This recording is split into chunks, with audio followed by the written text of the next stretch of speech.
Pengarah Perisikan Kebangsaan Amerika Syarikat Tulsi Gabbard mengakui komuniti perisikan negara itu telah menilai bahawa Iran tidak membina semula keupayaan pengayaan nukliernya selepas serangan Amerika Syarikat dan Israel tahun lalu.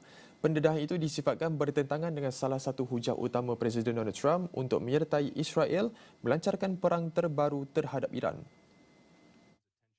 Pendedahan itu dibuat secara bertulis kepada Jawatankuasa Perisikan Senat. Menurut Gabbard, merujuk kepada serangan Amerika pada Jun 2025 terhadap fasiliti nuklear Iran, program pengayaan nuklear Iran telah dimusnahkan sepenuhnya. Sejak itu, tidak ada sebarang usaha untuk membina semula keupayaan pengayaan Iran.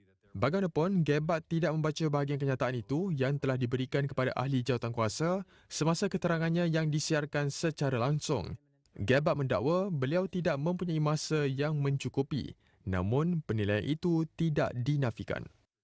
The intelligence community assessed that Iran maintained the intention to rebuild and to continue to grow their nuclear enrichment capability. Was it the assessment of the intelligence community that there was a, quote, imminent nuclear threat posed by the Iranian regime, yes or no? Senator, the only person who can determine what is and is not an imminent threat is the president. False. And This is the worldwide threats hearing where you present to Congress national intelligence, timely, objective, and independent of political considerations.